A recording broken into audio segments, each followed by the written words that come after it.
styles and working with color, because color is a very powerful element in creating an overall design aesthetic. And if we have time, we're going to look at choosing the best remodeler for your project. There are many different capabilities, types of firms out there. We're going to help you decide what is the best pairing for your type of project. And then, of course, at the end, we'll have those Q&As. Again, it's the raise your hand function at the bottom of the screen, and we'll be able to interact with you at the end. So before we begin, I just want to take a quick poll for everyone about what type of project you're going to be considering. So kitchen, bathroom, addition, basement, sunroom, or multiple rooms. All righty, now it's up, and please take a moment to respond. Oh, we're getting some votes in already. Nice. This will also help us focus on a little bit what you guys are looking to do and focus on certain areas. I'm seeing a lot of kitchens so far. No bathrooms. No bathrooms, that's surprising. No bathrooms. Yeah. All right, about half of you have responded. Give you a couple more seconds to log in with that.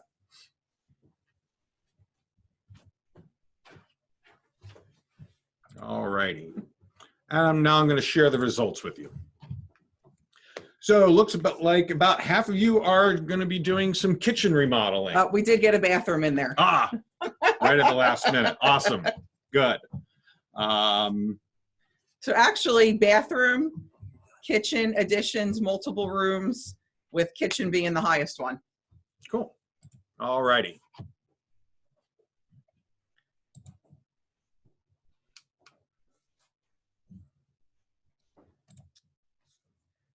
All right. Ken, Yeah. can you tell us a little bit about universal design and what really is it? Yes. Well, it's a very broad term, but it's just the different designs and features that make a house more usable by any broad range of people. Universal design is just not for aging in place. I think that was a term that was used before. I think that's what a lot of people think that it is. Right. Is it just for, you know, as I get older in my home, or? No, it really can apply to so many people in different stages of their life. And a lot of it is just smart planning. So having the right clearances, things that are accessible for any age. Move right on there to, again, my earlier point that universal design is often making it stylish. So here in this kitchen, simple things like accessible shelving that is low just looks great, and it's a smart way to design your kitchen. You know, there's a lot of different reasons to incorporate it into the house. You mentioned one, it's not just for people aging in place. Right. It's really preparing for the future. So you could be a multi-generational home. You could be caring for your parents, or if your children have moved out and they're no longer around to help you with cooking, cleaning, you're setting yourself up for success for living in the home as long as possible. And I think it's a good way to repurpose some old use of spaces, where before you had the big family room or the man cave. It's very easily to make that a bedroom on the first floor, so I don't have to worry about going upstairs if that's a concern. Great point. So we're going to give you some tips on how to convert these types of rooms, even though it's not a kitchen or a bathroom, because we did have some people reply multiple rooms and additions and other things. So incorporating the right layouts for those areas too. But overall, really, universal design is going to increase your home value because the longer you're able to stay at your home, you have a broader range of potential new buyers when you incorporate universal design principles, is going to make your home more marketable and more valuable. It's a smart investment to do it. That's true. Yep. Has anybody, if you've looked into living facilities and what their costs, $50,000 to $100,000 a year.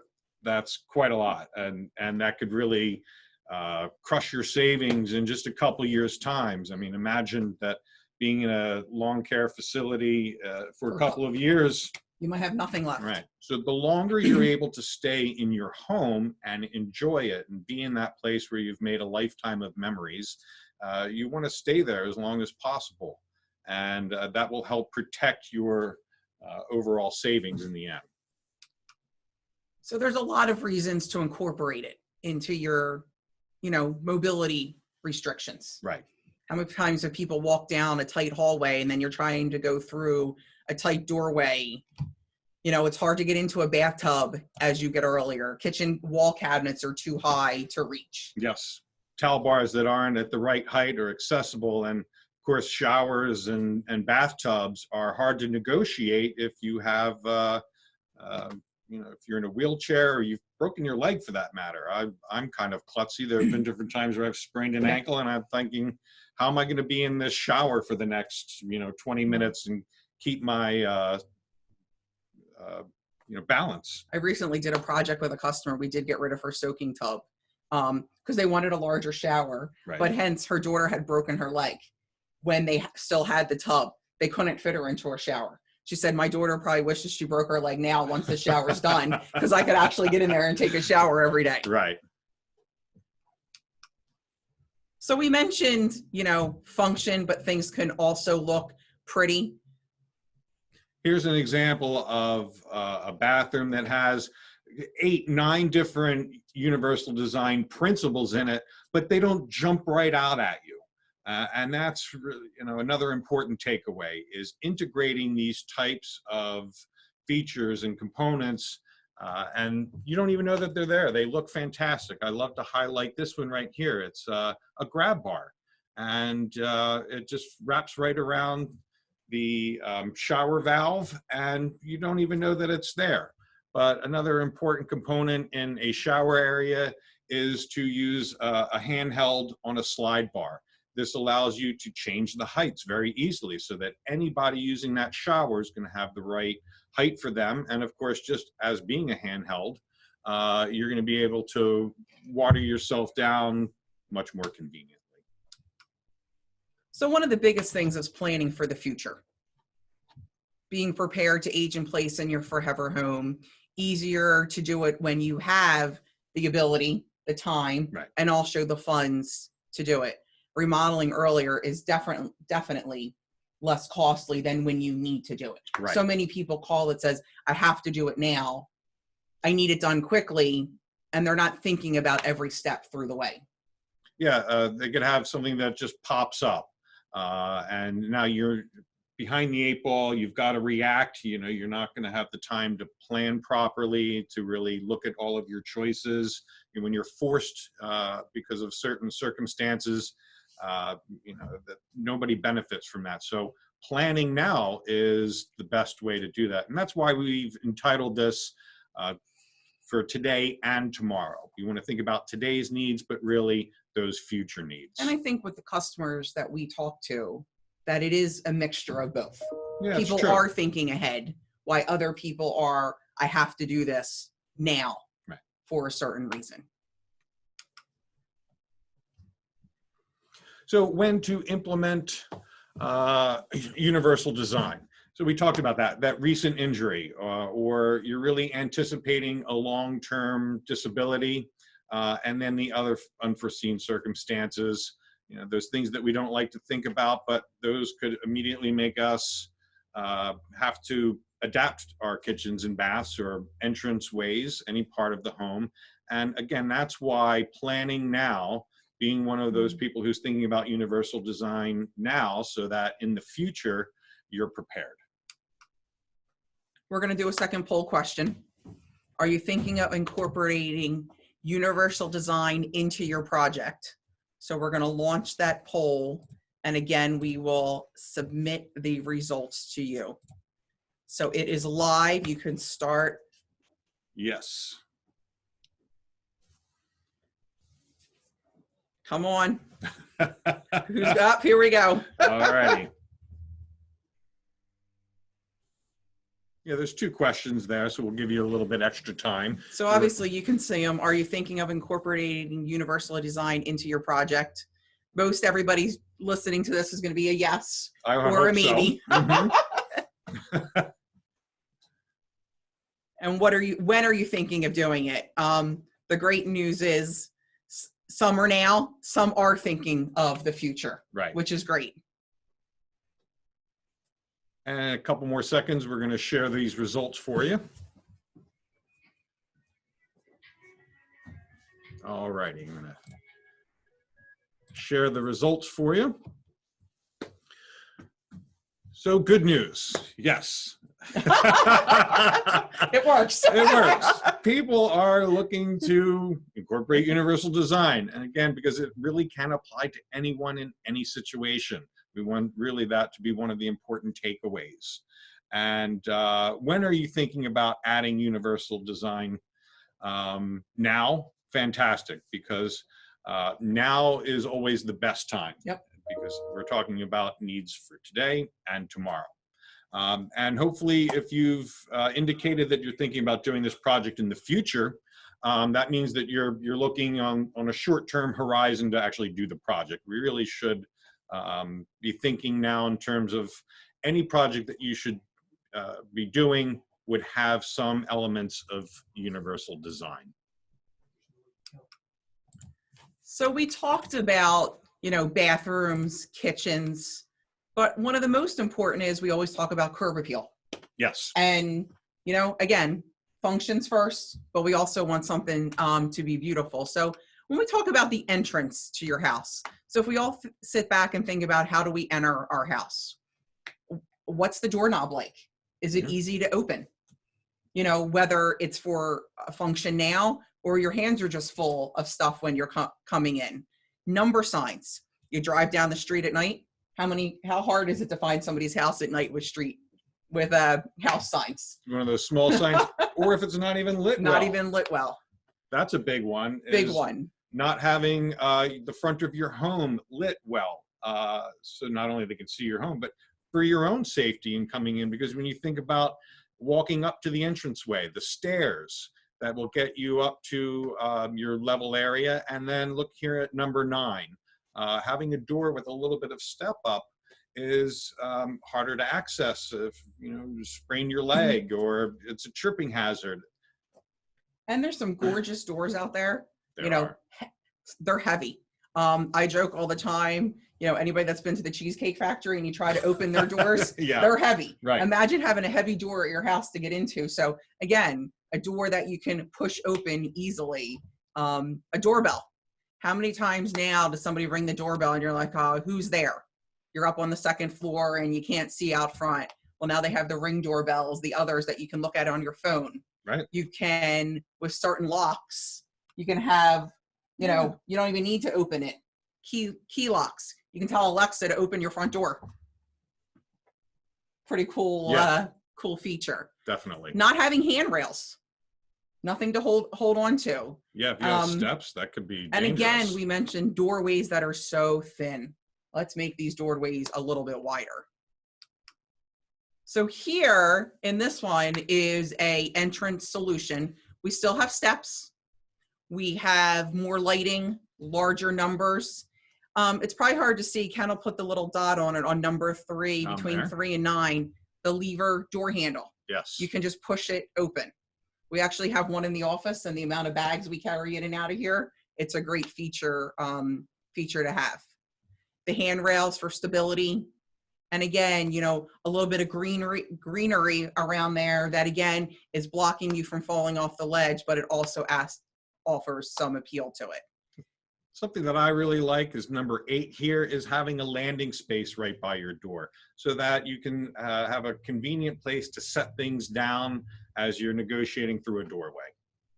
So that is an example with steps. If you have the ability not to have steps, that's a great solution. That you can have a slight, incline, but it's done via just a concrete ramp that you don't have that threshold to walk up on steps. So changing your grading is going to be a big component of allowing that to happen, because you're less likely to be changing your landing space, but by changing your grading in the walkway up will help you eliminate those stairs. And again, we're going to say it again. You're going to hear it a lot from us, you know, how things look. Here's a barrier-free entrance. If you pulled up to this house, would you think that? No, not at all. It looks like a beautifully designed home. Yep, but you have, you know, the door, you have light, you have a large house number, and then easily no steps and defined space on the walkway to get up to the house. One other thing we haven't mentioned yet, the importance of Covers. Covered area. Yeah, for when it's raining, snowing. You know, you don't want moisture to get there, and in the winter it freezes and it presents itself as a slip hazard. And just the convenience of it, having that protected area is going to help you get through the doorway into your home at a nice, easy pace for you, because you're not being, you know, you're not rushing to get out of the rain. Of the bad weather. Yep.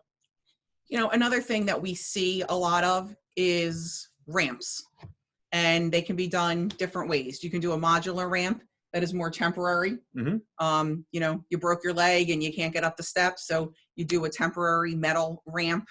Also, you can do a permanent ramp out of a pressure treated wood, the Trex, you know, composite decking. These are great because these are anti-slip. They have a great texture to them. Grit to them. Yeah. And the other thing is too, you know, they're done with the right width, the right turning radius that you need on them.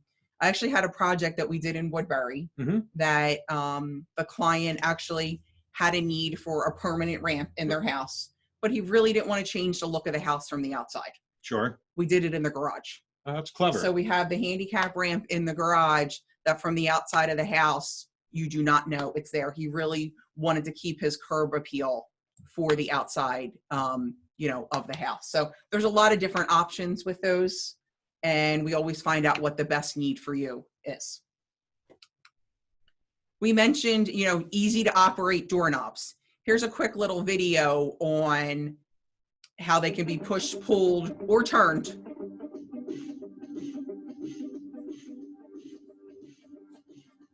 I think this is all of us. Yes.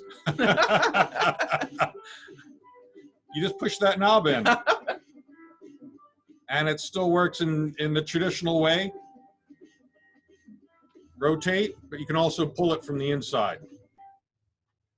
And another thing we talk about is construction. And sometimes houses need easy fixes, you know, that you don't want to go through a major construction, but now all of a sudden you're in a wheelchair and all your door widths are 30 inches. Right. But you need it 32 or 33 to get through it. We can also change the door hinges to get, you know, to get in there to give you that extra 2 inches of space that you need. So it's a great alternative to door frame here, and that's the door that swings open. Okay, and as you can see, when it swings open, that's how much is blocked for getting in. And if we look at it from this way, it goes down flush, comes up. Now, without having to pay to do all kinds of carpentry to change your whole house, how about a doorway that we could open up and watch how that opens up? It disappears. Ta-da. Ta-da. The secret is that hinge is set way back here. And that's great. So it's something that you can retrofit your existing opening. It's a far more cost-effective way than having to actually reframe the entire door, purchase a wider door as a result of that. There are many different ways to approach a solution for any kind of problem. And those couple inches really make a big difference. Absolutely. So now we're inside our home, but you know, my bedroom's on the second floor. I want to keep my bedroom on the second floor, right, but I can't get there. So you can add an elevator.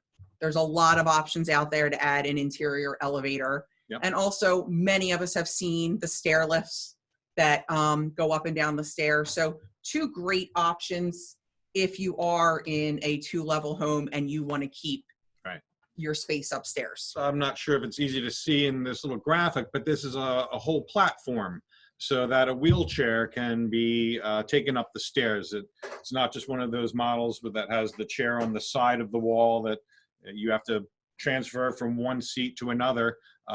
There are the types that can move the wheelchair altogether. Kitchens. Ah, kitchens. We had a lot of people We looking did. to do We kitchens, did. so this will be a great section for almost everybody.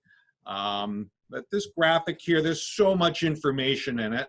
And, you know, we're not going to dissect everything here, but it just illustrates the number of things to consider about clearances and work areas and heights, distances that smart design, a universal design, again, these apply to almost any project, but as you're thinking about the future, these are some of the considerations to take into account, and we're going to be digging into some of these.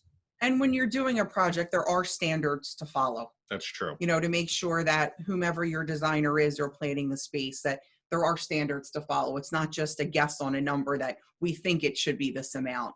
There is actual research that's done of what those standards are.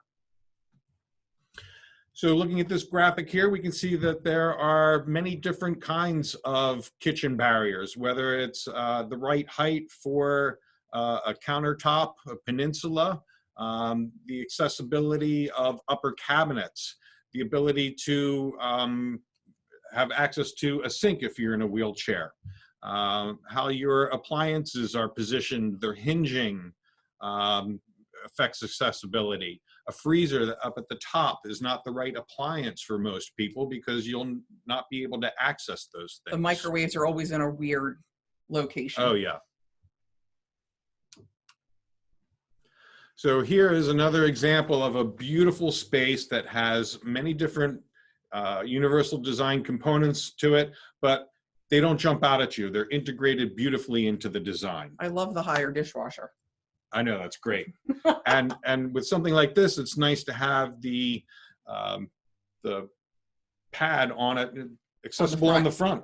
Yeah, so it's easy to read. You don't have to worry about opening it to see it. Yeah, I love this height of the microwave. It's easy for anybody to get to. And here's another example. So look at this cooktop that's integrated into this counter, and it's at a standard height so that you can actually, in a wheelchair, prepare your own food very easily because there's a space that's open for you to get yourself close to. The other great thing is the touchless faucets. Oh, yeah. You don't have to worry about leaning over right to, you know, pull the lever to turn the faucet on. Tap it, Yep. water flows, tap it, it's off. You know, they actually have some now The that you motion. can, oh yeah, you don't even have to touch You can it. just wave to it. Yes.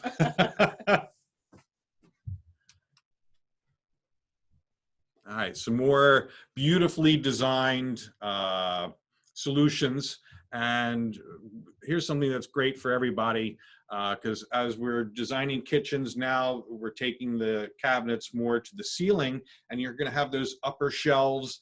And you say, well, you know, things are harder to get to. So this really applies for anybody because you can incorporate pullouts, as I'm circling around here, number 4, where you can just pull those down and the shelves come to you. That's a great thing. I need Yeah. a step stool for my top shelf. I think everybody does. Yeah. And another example of the different appliance options for you. And these drawer microwaves are very big right now. Oh, they just for ease, but it's also great at the height that they are at. Yeah, because some people had microwaves that were just on their countertop. Yep. And they were looking for a better way to incorporate, to kind of hide them, move them off to the side. Putting them lower is great for anybody. But earlier I mentioned hinging. So what does that mean? Well, normally a oven is going to pull down, it's hinged at the bottom. And if you are in a wheelchair or just, it's easier to access when it's hinged on the side so that you can step around and get into your oven that way. Very clever. We mentioned the faucet. Yes. And we also talked about the dishwasher, how it's better if it's on the front. You know, but this dishwasher is actually a drawer dishwasher. So again, you don't have it pulling down in front of you. What about my refrigerator? Well, you want to have your freezer on the bottom. And this way you can get to that very easily and still have access to your refrigerator. Another great tip is to have a water dispenser on the outside. Sometimes they're paired up with your sink, but for other refrigerators, the water dispenser is on the inside. It's much more convenient when it's accessible in the front. And also the French door refrigerator doesn't have as wide as a door when you're opening just one. Great You point. have both, easier to roll up into. get You around. don't have to pull back as far. And some more types of shelving accessories that you can do to make things accessible. So these are great, again, for your upper cabinets. I actually do these in a lot of my kitchens, these particular pull downs right here for that cabinet above the refrigerator. Yeah, that's always, That's what am I always going to put there? I'm way never going up to be able to there. get in there. The refrigerator sticks out a little bit, making using that area even more challenging. And I think pullouts on the bottom cabinets happens almost in every kitchen we do now. Right. You know, Better storage for your pots and your pans. There are other organizers that you can put in these pullouts, but it just makes everything easier to access. and that's what everybody wants is easy. Right. Here's just a,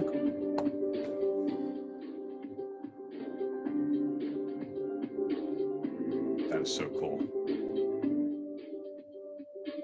And easy to operate. Look at that. yeah, So what I also liked about that particular shelf, did you notice the handle, loop style, easy to grab? Those types of handles are also used on the other pull downs. pantries that open out into the space. My God, look at everything that they're able to store. That's amazing. I need a setup like this because a lot of pantries, you know, they get nice and deep and you don't know what's back there. You don't. You don't know what's beyond those cereal boxes, or you have a couple stacks of cans of chicken soup or whatever, and then It's time to clean them out and Yeah, get rid of the and you expired go, stuff. oh yeah, it's expired because I forgot that it was back there. So again, something that can be used now, but it's also going to make it more convenient when you're aging in place in the future. Yes. We have another video for you about how to get more storage from a corner cabinet, and they call it the magic corner.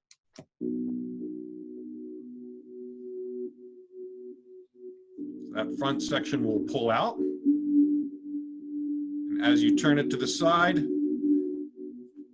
ta-da! Ta-da. The other shelving moves forward, and those are also on a track. A lot of times you try to get a lazy Susan in a corner cabinet in kitchens, and sometimes space really doesn't allow it. So you end up with a blind corner. Here's a great use of function, but also easy accessibility to get into that corner. Right, yeah, they're fantastic. So some other things when you think about solutions for your kitchen is making the most use of your space. So tables that you can pull out for either additional prep space or actually dining. There are a lot of custom things that we do in kitchens that will enable you to do that. But again, having them at the right height for anyone is going to be important. And then you can see in this slide where, you know, you're sitting then at a table height Right. rather than countertop height, which is a lot of times when you do islands and peninsulas in a kitchen, Mm-hmm. that they are a little bit higher. And a chair doesn't Right. work. Absolutely.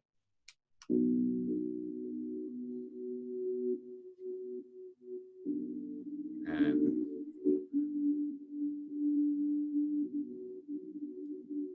see, that's so great. It's always right there Yep. for you. And again, that could be if you have extra people coming over and you need the additional space, let alone it gives you the height that you need. So again, a perfect example of a universal design idea that can be incorporated to Today. anyone. Yeah. So we talked a little bit, you know, obviously about kitchens, entrances. One of the biggest things is bathrooms. I know not as many people were interested in the bathrooms, but we're going to go through some of the important details in bathrooms. Again, a lot of considerations, you know, again, American Standard Institute has the correct heights to do. But here you're going to see a bathroom that's probably typical of a lot of people's bathrooms. Sure. Pretty standard bathroom. But you start looking at this and it's like, oh, how's this going to work? How am I going to get my towel and lean it over my toilet to grab it? I'm not going to be able to reach a good place it. for it. How am I going to be able to brush my teeth? I can't pull my wheelchair up to the sink. There's nowhere for my knees Right. to go. I have a bathtub. I now have to climb into my bathtub. just a couple little things there that you look at that, yeah, it functions now, but could it function for me in the future? And look at this medicine cabinet, because so many medicine cabinets, the older ones, will have an outlet in them. And look how high it's placed up. So you're going to think about your electric plan as well, being something that's very important in both the kitchen and the bathroom, but even more so because people haven't planned well for their outlets. So here's, solutions.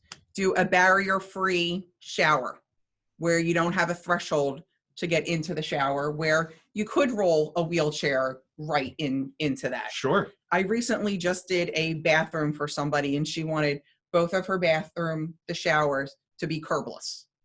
So we did linear drains.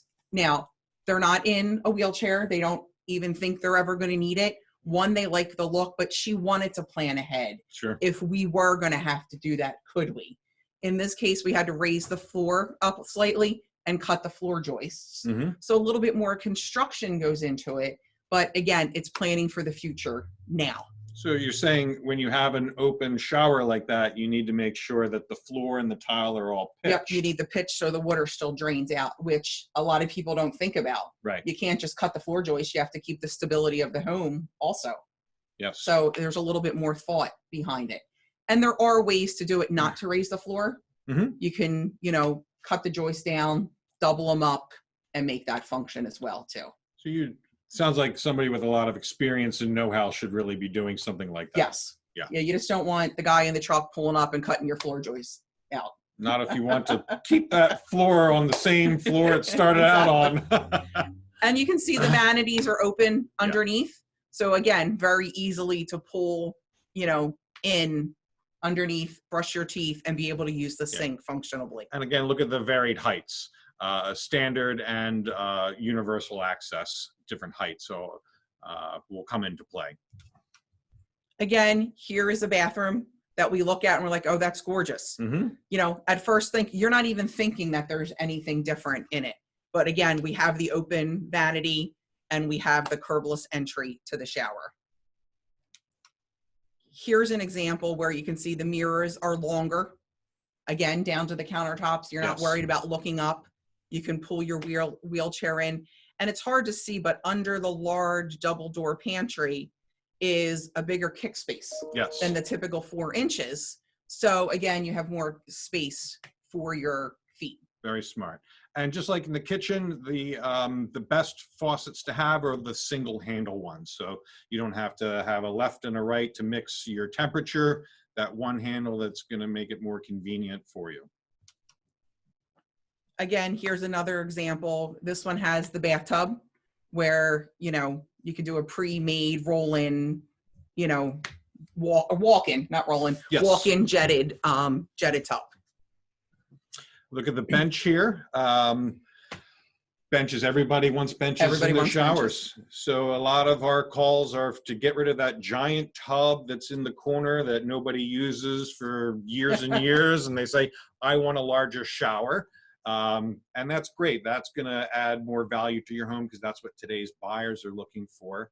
And we often will tell people, hey, put in a shower bench. And now that we're making it larger, you have the ability to fit one in because they're just so convenient. They are. They really should be part of any job, but even more so when you're thinking about universal design. And we talked, in a previous slide about the handheld on the bar. Yes. Adjustable heights, it can come off. It can reach over to the bench if it needs to. Right. So again, it gives you that flexibility in, function and use in the bathroom. Flexibility. Flexibility. Yeah, that's a really good way to think about a lot of these things. Yes. Now I need it that I can just stand there, but what happens if I need it over where I'm sitting on the bench? Right. That it's going to reach.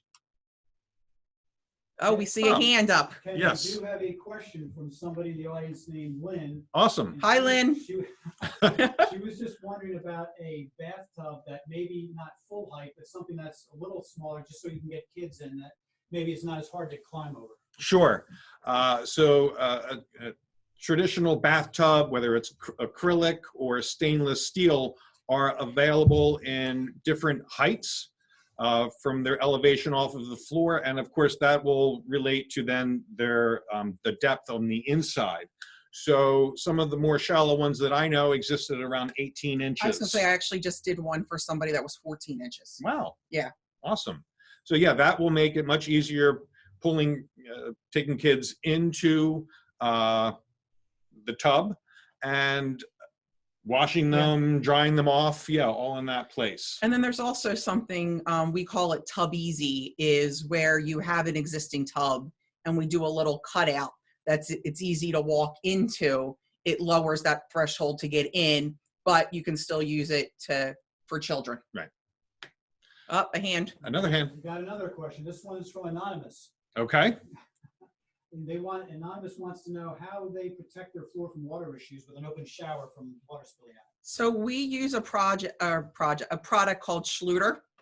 It is a waterproofing system membrane that your entire shower is waterproofed. The floor, the walls, everything is completely waterproof with that. Yeah. They have a lot of great videos on their website. We can also get everybody, a link to it, but we use that waterproofing system for all bathrooms that we do. That's a really smart question because it goes to show you're thinking about, what happens or the type of preparations you need to do when you have what's known as a wet area. So when you have a barrier-free shower, now your whole floor, or at least those couple feet beyond where the normal area for the shower is considered a wet area. So you need the type of product that Melissa mentioned. And it's not, a lot of people think it's the tile and things like that that are doing the waterproofing. It's actually what's underneath. Absolutely. So again, making sure that the right person is doing this for you and using the correct products that are out there. Here again is just a couple more examples of walk-in tubs. I do find more people are probably getting rid of their tubs and doing the larger showers where they could have a seat or be able to put a wheelchair or something in there than the actual tubs. Oh, you need me to go back? Yeah, because I wanted to point out when you have these types of tubs, using a faucet system that has attachments, again, that you can pull into the area. So a handheld would be another great type of faucet to use in these types of walk-in tubs. So, we talk about, grab bars and how important they are. And when you think grab bar, most of us think of the grab bars that are in a restaurant. Oh, yeah. Or a hospital. Sure. That's what we think. But they've come a long way. They actually look more now like the towel bars. Look how beautiful these on the left are. They are. The variety of styles and finishes that are available. Coordinates. Yeah. This picture in the middle is a grab bar, but it's a toilet paper holder in one. So it's great. It's at the right height and positioning for when you need to pull yourself up off the commode. And again, adding grab bars is a great thing, but the most important part is you just can't stick a grab bar in your wall. No. There needs to be blocking behind it or a stud behind it that, that's what they're there for, to pull weight on. Right. And if there's no blocking behind there, how am I going to pull on it? So planning is going to be a key feature for something like this because you want to put that solid blocking in. You have to put that solid blocking in before your green board goes up. So you need to plan ahead for the heights and the positioning of where you want your grab bars. You have to make sure that your contractor is putting that blocking behind it at the heights that you've specified. So making sure that that information is conveyed to your contractor and that they've done it exactly as the drawings are specified are going to be really important because a grab bar is not effective if it's not into something solid. You can pull it right out of the wall. You're going to mess up your bathroom, but more importantly, when that comes out of the wall and you lose your balance and you have an accident, that could be a bad situation. And when I did a project last year, the customer that I worked with actually had a company come in that they had hired that worked through with the customer at the right heights of everything. We automatically think, okay, grab bars should be at this height, or we think this is where they should go. If you really have a need for it, right, it's talking to somebody that is in that industry for your height, your function, your range of what you need of exactly where they should be. Yeah, earlier we mentioned that there are standards for different heights and placements. But but those are just Yeah. exactly that, standards. So having something that's customized to your height, to your needs, is a small investment that's really going to pay off because everything will be tailored to you.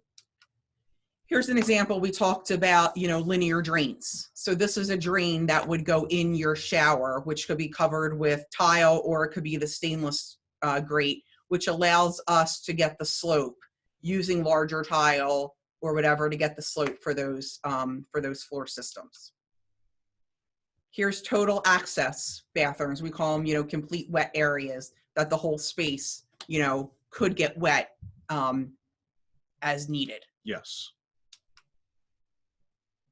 Here is actually, this picture right here is a bathroom that we did with one of the other designers here, did it for somebody. And here is another project where you can see that there's no glass, it's just wide open. And down here is our linear drain. The floor is just sloped appropriately so that the water all runs there. And you can see the lower mirror that goes around, go up to the top, and then down Yes. along the sides there also. all the way down to the actual countertop. So anybody can see themselves in full.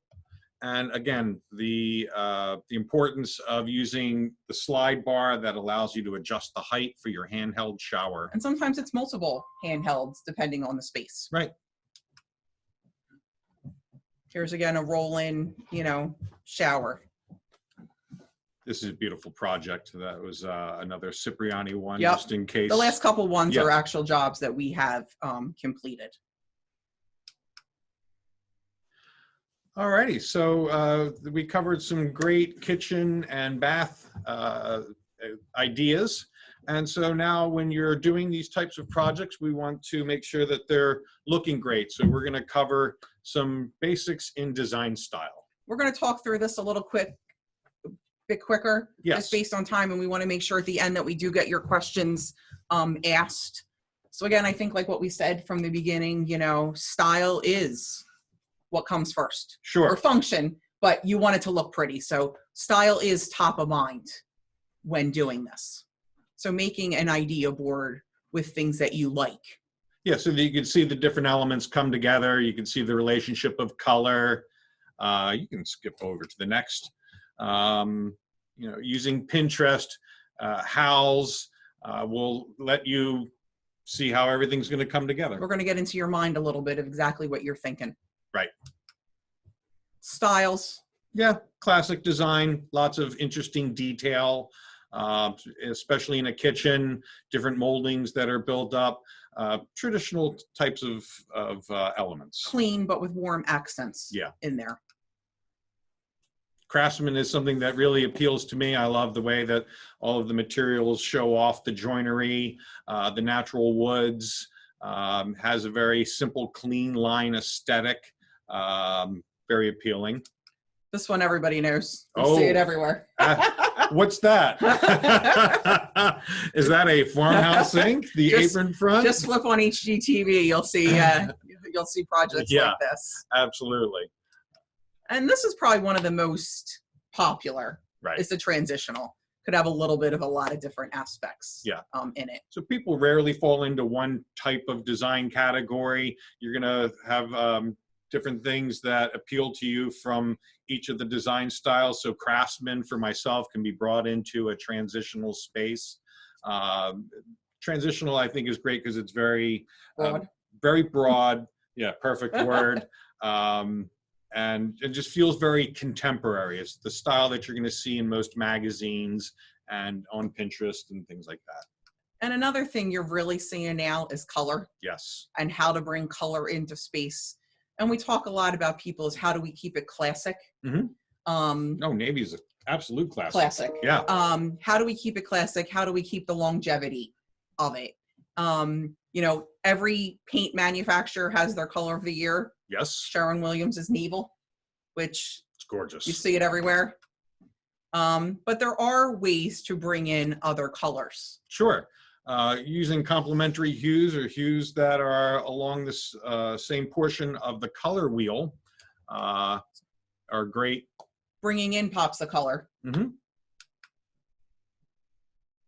And even when you have like a primarily white room, your accessories, your decor, and other things will bring in color and make it a much more dynamic space.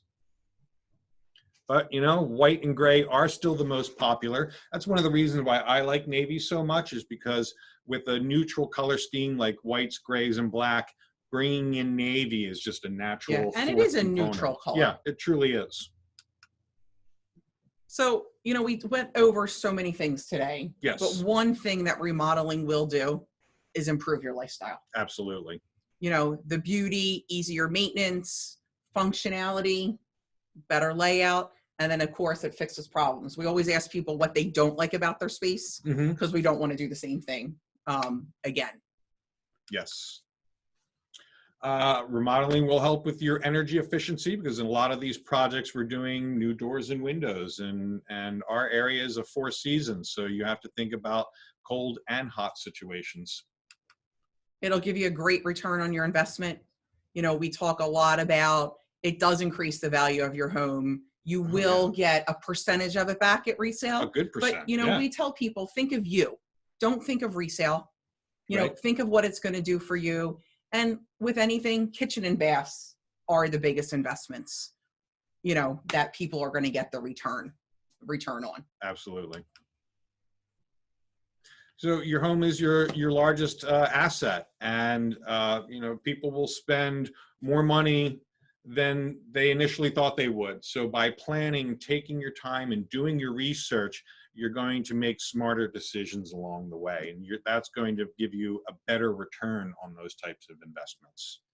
So once you've decided, you know, what project you're doing, you know, why you're doing it, you also have to find out what is the best type of remodeler for your project. And believe it or not, there's a lot of them out there. There are. So most of us know of the handyman who can do those small projects. You know, they're not handling big remodels that have structural or electrical or plumbing needs, because they're not licensed for those things. They're not cutting down your floor joists in your bathroom. Oh God, no, I hope not. You can do a service contractor where you just need, you know, some plumbing done, HVAC, you just need a new roof, you just want a new tile floor, or just a general contractor who just going to call everybody and make sure they show up, or hopefully they show up when they're supposed to. Yes.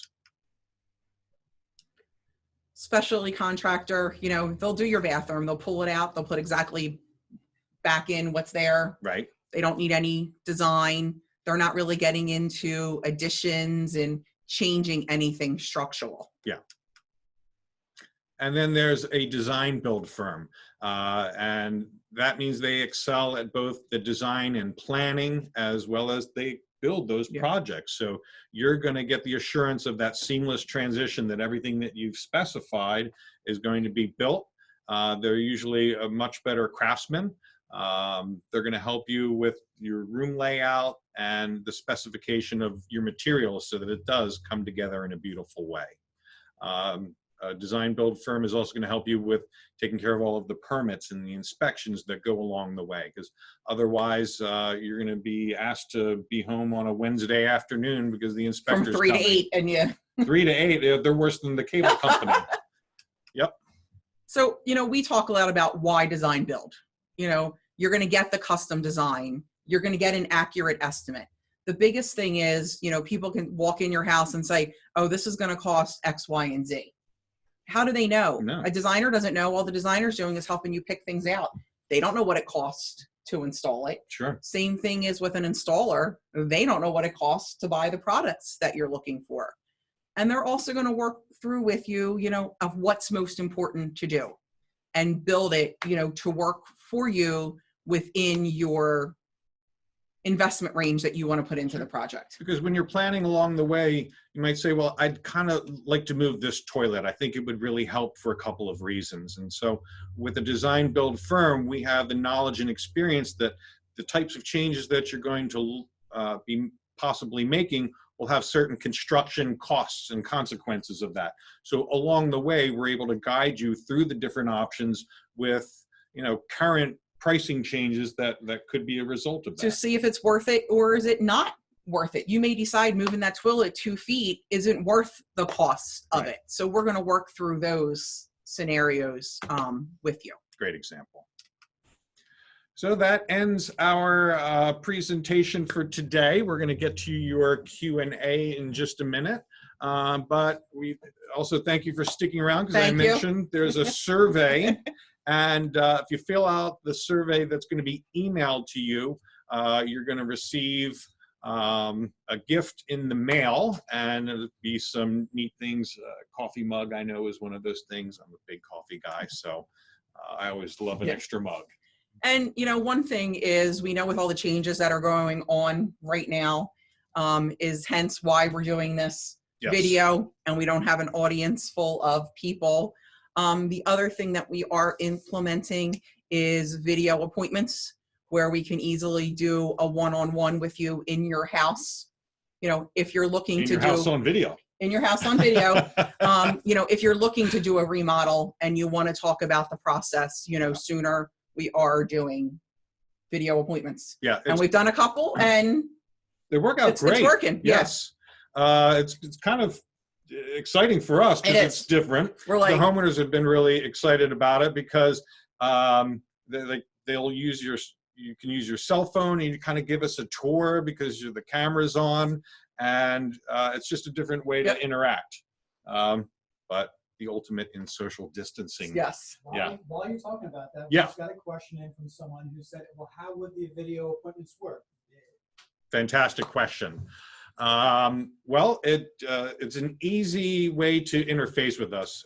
We would send you an email link, so that you don't need a special app. You don't need any kind of equipment other than your cell phone. And on the email, you just click on the link, and then we will be connected. So the setup is quite simple. And other than that, the meeting that we would typically have isn't that much different. No, you know, the only biggest difference is we're not there to measure, but, you know, there are ways around that. And, you know, one of the other remodeling designers did an appointment for an addition the other day. Yeah. And he said he was able to get all the information that he needed, at least to work up an estimate for the client, you know, until, you know, things change. But like I said, the appointment being very similar to we would handle it person to person is starting with evaluating your room, looking at the types of changes and improvements you're looking to do, the features that you want to incorporate. So that also breaks down to your must-haves, your wish list items, so that we can start to balance the right combination of changes based on your budget, based on what you're willing to invest into the space. And a lot of times we call our first appointments, which is when we would, you know, typically come out to your house, more fact-finding. You know, what are you looking to do? Why are you looking to do it? Talking about investment ranges. So the majority of it is a conversation. Right. And it can happen, you know, easily. Absolutely. But have a measuring tape on hand. Yeah. The same person is very interested in getting, it sounds like very interested in getting this video done, because she also has another question about, with, you know, everything that's going on, is like, what would be the advantage to doing this now? Like, why do this now versus later? So we talk about that as a company of why doing it now. One reason is to do it now is when this does take a turn, the pent-up demand of home improvements is going to be on the rise. You can figure out, you know, what products you want, what we're doing, how much it costs, all those things to be next in line when we are working in homes. So getting it done now, when hence we're a little slower, you have time to focus on it, is one of the reasons why a lot of our customers are still working through their projects right now. Yeah. And, you know, it's something to look forward to, because, you know, we're spending more time in our home. And, you know, you see the changes that you'd like to make. And, you know, now would be a great time to start with that planning, because we mentioned that planning is the key for so many projects. And to really do it thoughtfully and well, you know, starting with the planning so that you can work on your design, so that you can make the right material selections, look at everything on balance. Yeah, where, you know, a lot of our vendors are willing to do video appointments too in their showrooms to show products and pick things and do all that also. And all of the beginning of this to get you to an estimate of what your project costs is at no cost to you. Yeah, great. So there's really, there's really nothing to lose. What else we got, Bob? Anything? No further questions, but if people want to raise their hand and be able to, well, we can unmute their microphone. You can chat live online and maybe get any questions that you've got answered that aren't convenient to type out. We can do it that way. So go ahead and raise your hand at this point. We'll try to get to you and be able to ask your questions that way. Again, if you're on a cell phone, just tap your screen and those little icons will pop up at the bottom. They should be active for anyone on a PC and tablet. And we'd love your input on how this webinar, was to you. Was it helpful? And, maybe there is something that we haven't covered that you would like to see in the future from another one of our webinars. We'd love to hear your suggestions as well. I don't see anyone raising their hands at the moment. All right. Let's just scroll over here and see if there's anybody. There's one Q&A left there. Oh, somebody raised their hand. Oh, okay, good. Cool. Let's see if I can.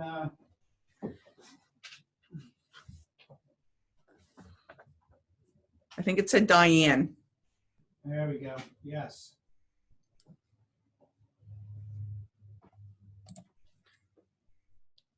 Did you find Diane? I did, but hold on 1 second here. Maybe I can't. Here, let me see your mouse. Okay. Sorry, Diane. We'll be with you in 1 second here.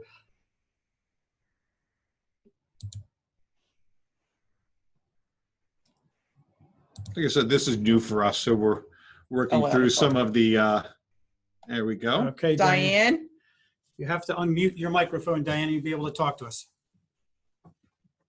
Or does she need to accept? She needs to accept that, yeah. Yeah. What am I accepting? Okay. Hi, Diane. Hi. How are you? Good. How are you? We're good. I'm enjoying this. Oh, good. That's Fantastic. good to hear. Yeah. You guys seem very natural at it, so that's an added bonus. We have a great office. We have a whole open area with our desks all around. So we work together really well. We have fun. Yeah, exchanging ideas, and yeah, we have just a great crew. Good. So my question is, it's been a lot of great ideas. I'm not necessarily in need. I just know for the future, countertops in Yes. kitchens and even in bathrooms. I know kitchens, there's so many things to choose from. In your opinion, what is the best type of countertop material to use? The best type of countertop to use, I think, for universal design or not, is something that's going to be the easiest to maintain and to clean. Which is probably going to be more of a quartz product. Yes. Low maintenance, doesn't need to be sealed, And very durable. So, if something bumps into it, it's not prone to chipping like a soapstone. Yep. A very porous material might be. It's the durability and easy to clean factors. and I don't like people to get scared at granite. Granite is still a great option. Right. It just has a little bit more maintenance involved in it. Mm-hmm. Great. Thank you for answering. You're very welcome. Yeah. Anybody else? Anybody else? Did I pause recording?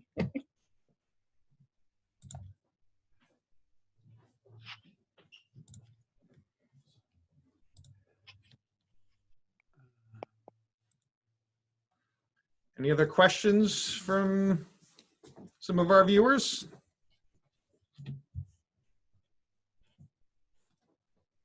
If not, we could wrap it up. Well, I just wanted to thank everybody for joining us This has been today. fun. Yeah. Again, reach out to us. We can do video conferences, come out to your home like we just talked about, but we are here to help you. Absolutely. And now is a great time. We've got a little extra time being around the house. It's good to plan. It's good to make wise and Yep. decisions that are all thought out. Yep. So it's a great time to get involved. I guess that's it. All right. All right. Everybody Thank have you a so great day. much. Thank you. Enjoy the rest of your afternoon. And fill out your survey at the end. Oh, yes.